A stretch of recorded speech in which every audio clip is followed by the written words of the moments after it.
Hello and welcome to On Point. I'm October Primavera. On February 18th, Southern California Gas announced that it had permanently sealed the largest methane leak in U.S. history.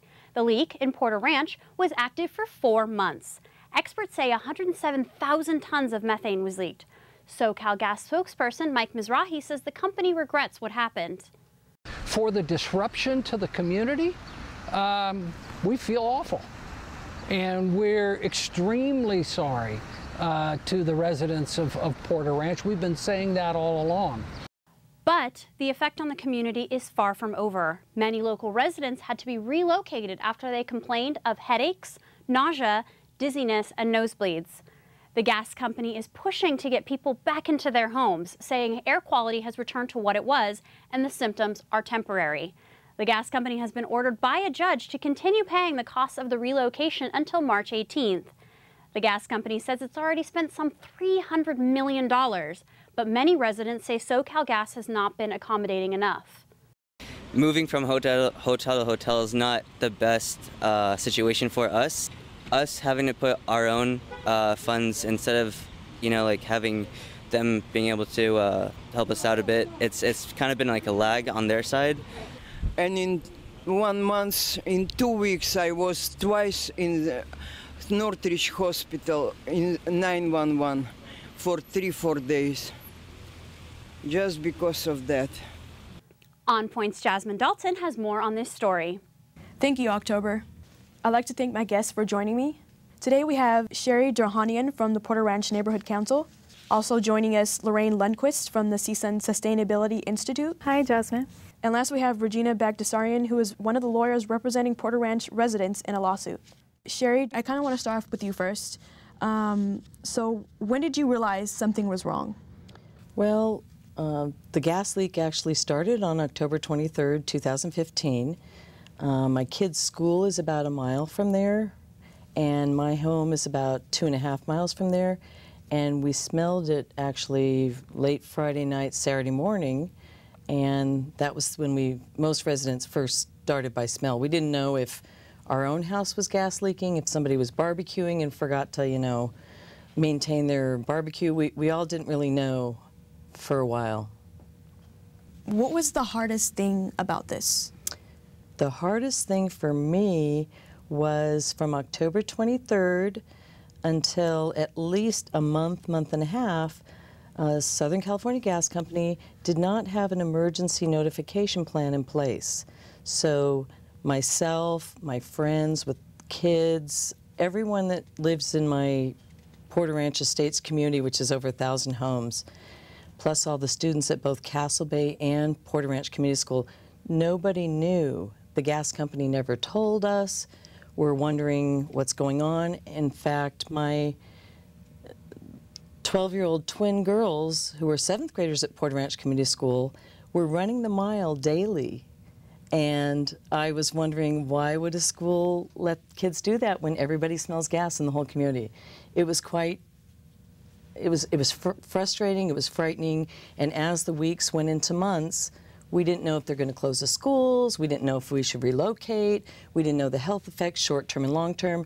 There's just so many issues, and I would say the #1 thing was the uncertainty of it. I've worked in insurance claims, I've worked in earthquakes, fires, floods, any kind of natural disaster, and because the uncertainty of 4 months of not knowing, 1 week, 2 weeks, 3 weeks, it grew into so many. It took 75 days for Governor Brown to declare some emergency status. It was just like one mistake after another. And the 4 months of not knowing what's going on and what's going to happen to our home values, what's going to happen to our health today and in the future, you can't even imagine how stressful it is.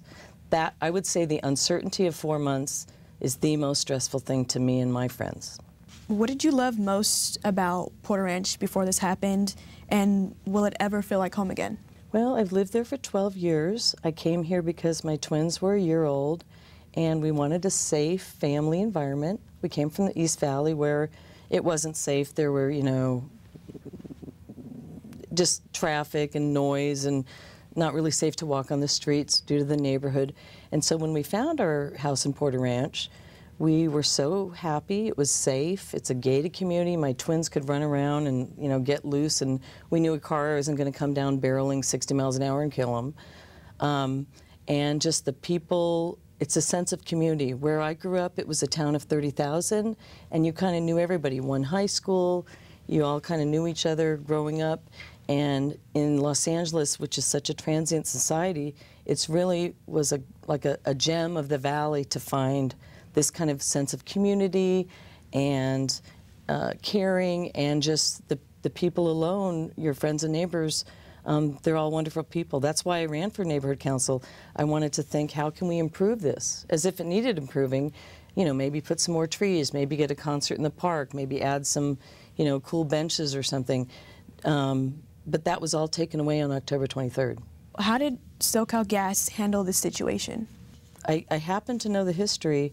There was a community meeting planned by SoCalGas to enlighten the community on, you know, status of repairs of wells, whatever the SoCalGas wants to let the community know.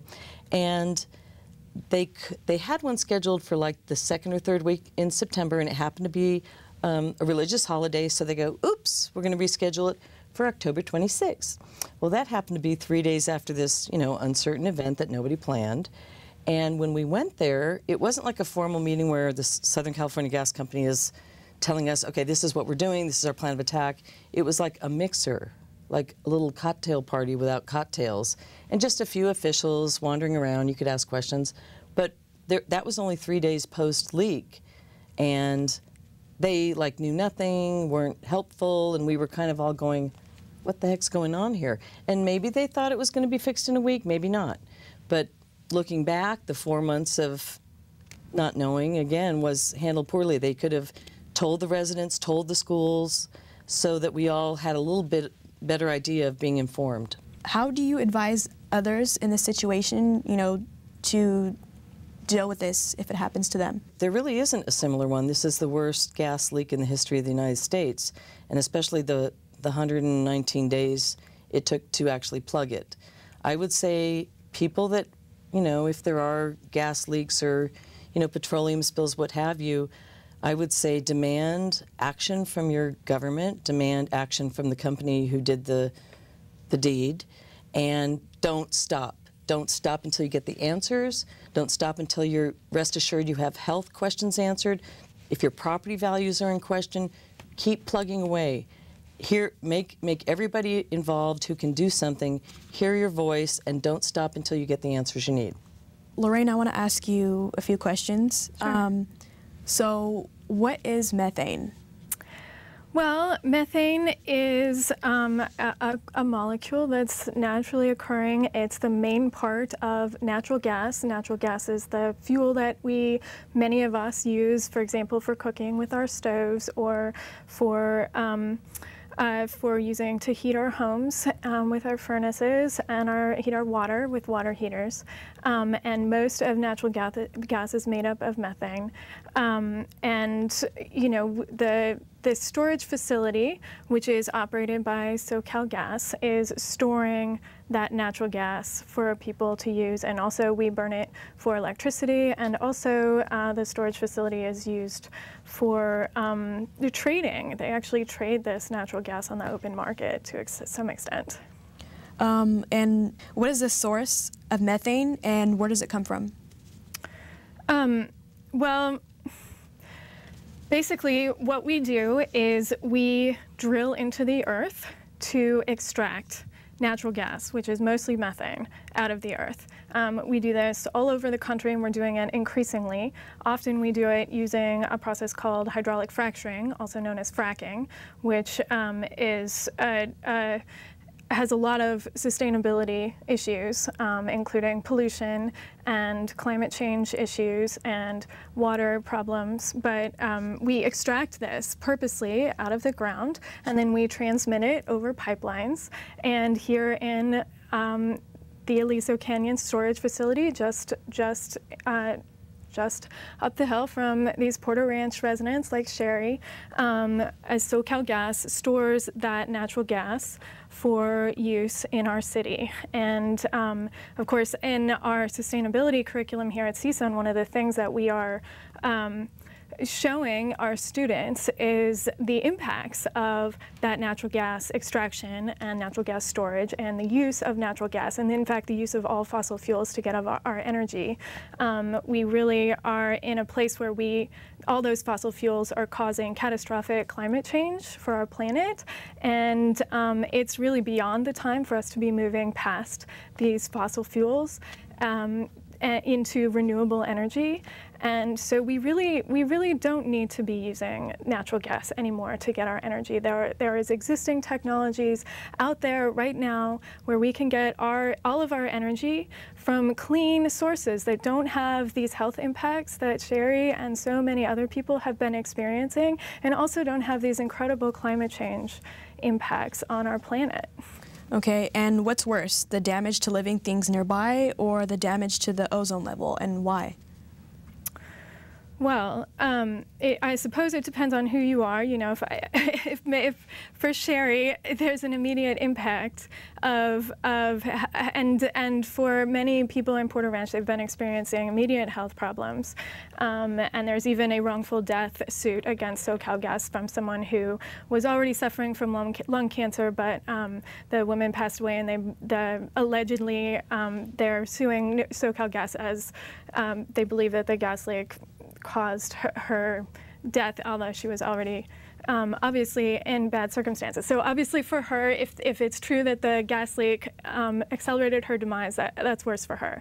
For the planet as a whole, we are suffering from this incredible, urgent problem of imminent climate change that literally does threaten to destabilize human civilization within the course of less than a century.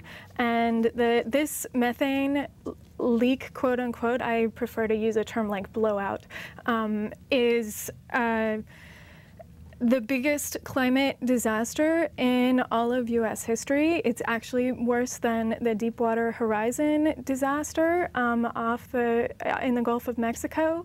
And it has increased our California's total methane emissions by 25%, and methane is a greenhouse gas, so it causes warming, like all greenhouse gases. And the usual greenhouse gas we are used to hearing about is carbon dioxide, but methane is a lot more potent in terms of its warming effect than carbon dioxide is. Over a 20-year time frame, methane is 86 times more potent per ton of methane than a ton of carbon dioxide. So it causes 86 times more warming than carbon dioxide does. So it's an enormous impact on our climate system. And I mean, you know, it's comparable to our state methane emissions, a quarter of our state methane emissions. That's enormous. It's equivalent to burning 900 million gallons of gasoline, the total amount of methane that was released in this leak, which is like driving a car around the circumference of the Earth 200,000 times.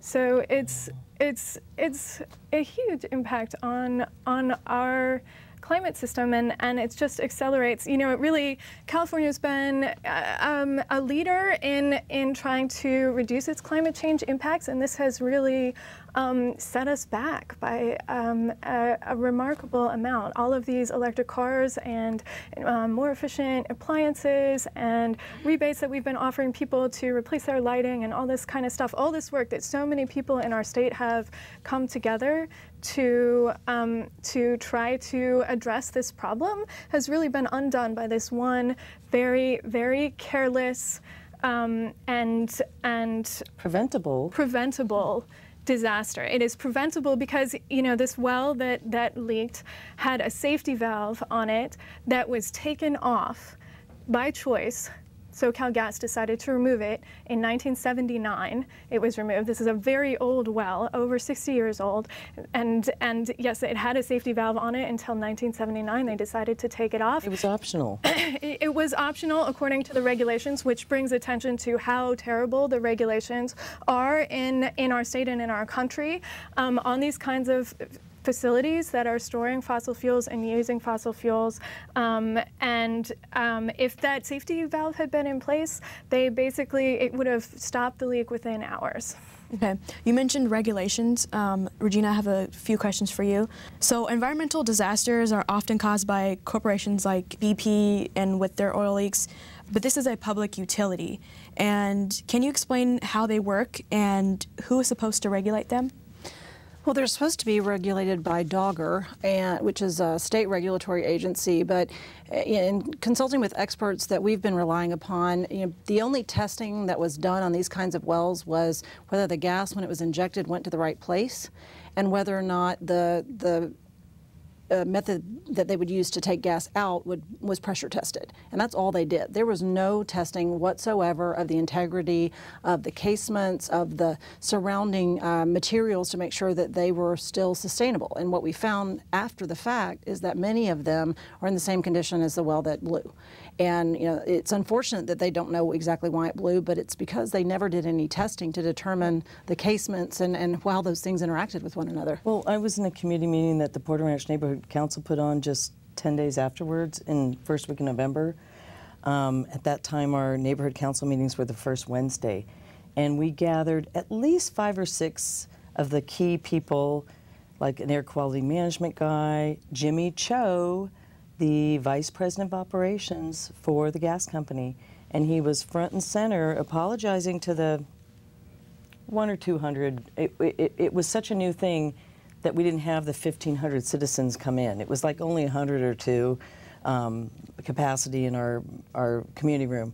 But he actually said to us that SS-25, there's about 14 the same age, built between 1945 and 1950, and that starting in '71, when they decided not to drill for gas anymore in that facility, they started importing to serve 11 million citizens in Southern California.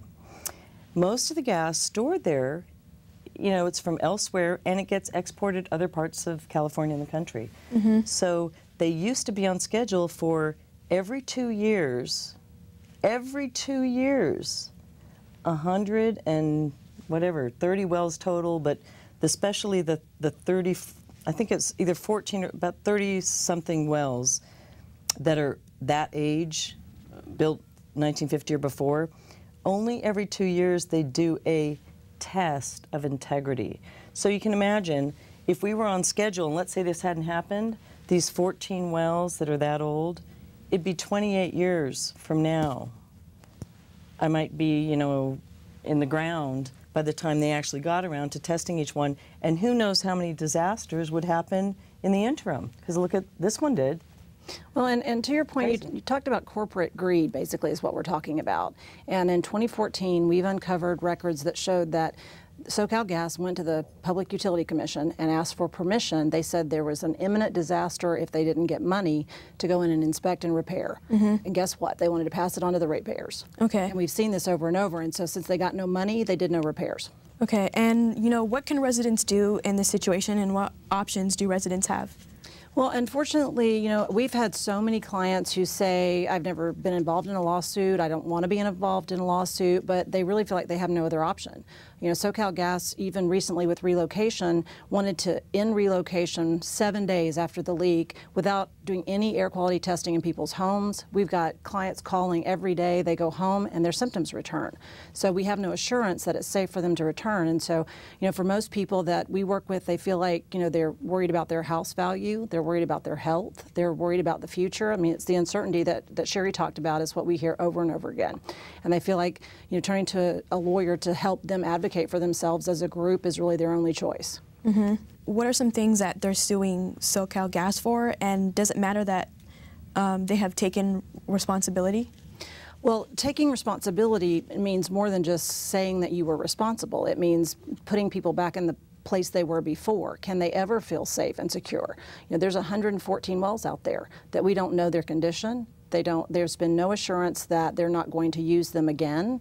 You know, there's discussions about that they have to use the storage facility. I think as a resident, you probably would question whether that's absolutely necessary or what else can they do. But, you know, for residents, you know, they are looking to be compensated for the stress and the anxiety of this, the devaluation in their homes that they fear will come. And so we're just trying to help them band together to be able to advocate for themselves and get the compensation they deserve. And so we want them to be responsible, SoCalGas, not just by acknowledging responsibility, but by compensating people for the harms they've suffered. Another question. So how will this lawsuit play out, and is it likely to be a settlement? If so, who will decide who gets what and how much? Well, that's still sort of underway. I mean, a case of this magnitude, you have thousands and thousands of people who filed lawsuits. And so the judicial system has ways of dealing with those kind of complex cases. Where it sits right now is there will be an appointment of a judge eventually to coordinate all the cases under one judge. It involves the California Supreme Court deciding who that judge will be. There's specific judges that handle these kind of complex cases. And then, you know, the various plaintiffs' firms work together to try to organize things. And we anticipate that it'll take some time. You know, it could be 2 or 3 years, honestly, before it could get resolved. You know, we'd love to see SoCalGas step up sooner rather than later and offer to compensate people so that they don't have to wait 3 years. You know, that doesn't seem reasonable, but a lot will depend on what happens in the courts. And how can we make sure the costs of the lawsuits won't be passed down to consumers? Well, they've tried that before. I mean, our firm was involved in some similar litigation when there were wildfires caused in San Diego that were caused by SDG&E, which is also a Sempra company. And so far, we've been successful with other people in advocating that the ratepayers not bear that cost, and they have not been able to do that in San Diego's area. So we would hope that all the people involved in this litigation would also band together and be very vocal about this so that they can't pass this on to the ratepayers, because that's what they're likely to try. Well, and I don't know if anybody here lives in the valley, but it's really funny, and I don't know if you get a gas bill or you're renting, what have you, but they happen to have put some computer. Instead of having a gas meter guy go around your neighborhood and avoid your dog and whatnot, reading the meter monthly, they put in these little computer chip type meters. And isn't it amazing that it coincided that all the bills that of everybody I know, hundreds and hundreds of people, their gas bills tripled just in January around the same time. Is coincidence? It could be, but it's pretty weird. We've heard that over and over from clients that weren't in their homes, so they're using no gas in their homes, right, and their bill's going up. In fact, I think the thing that to me is really telling, so whatever, you know, Michael Antonovich, Mitch Englander, Scott Wilk, everybody, the senators, the assemblymen, all this, at the state level is where DOGGR, Department of Geothermal Gas and Resources, they have the say over the oil storage well process. But they're answering to the state, so they may or may not be, you know, with the governor. Okay. The property is on the county lines, so that would be Michael Antonovich's, you know, county LA. And then the citizens and residents who it's affecting, not that many people live in unincorporated counties, are the city. So we have city agency, county agency, and state agency. And it was kind of like a comedy of errors till they all got together and started trying to get a handle. I still don't have confidence that DOGGR are going to be regulated, and air quality management is in litigation with, you know, the gas company. It's all like lawsuits going back and forth. Who's minding the store? That's all I wanted to know. You mentioned you had meetings with Governor Jerry Brown. How do you think he should have handled this differently, as well as SoCalGas? How should they have handled this differently? Yeah, I didn't personally, but there's 11 members on the neighborhood council and our executive board, president, vice president, and treasurer. Governor Brown waited 75 days to declare.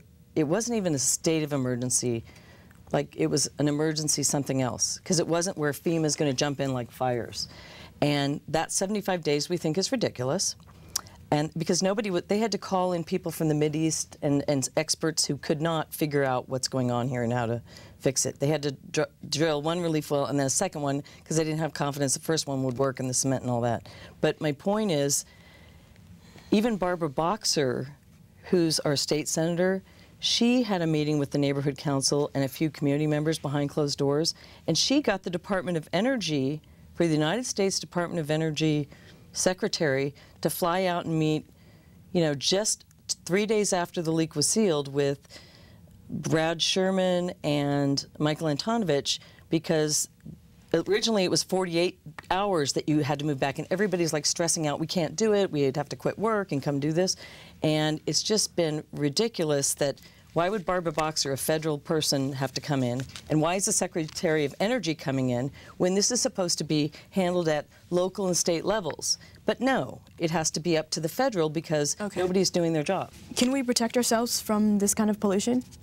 Yes, absolutely, we can.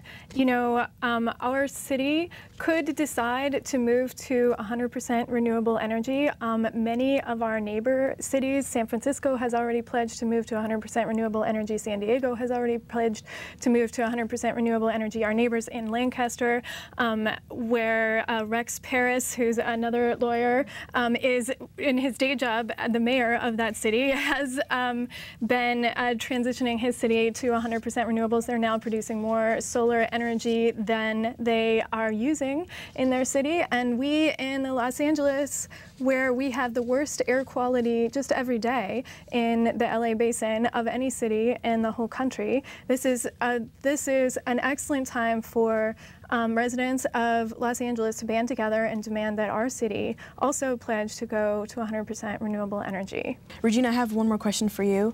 How can residents handle gas situations like these in the future?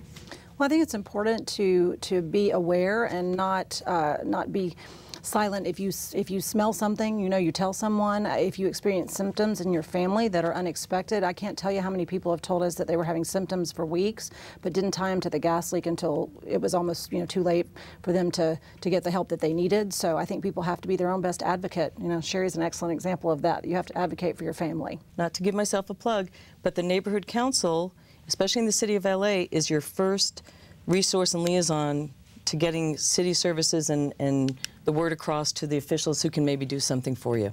So I'm afraid we're out of time. Thank you so much for being here. Thank you. Do you know what to do? Yes. Bring it back to me. Then I'll give you your money.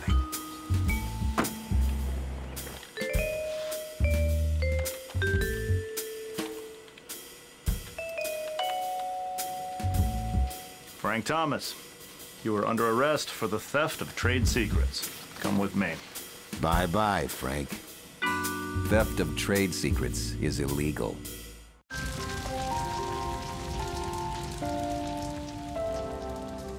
A single ember that escapes from a wildfire can travel more than a mile. You can't control where that ember will land, only what happens when it does. Get Fire Adapted now at fireadapted.org.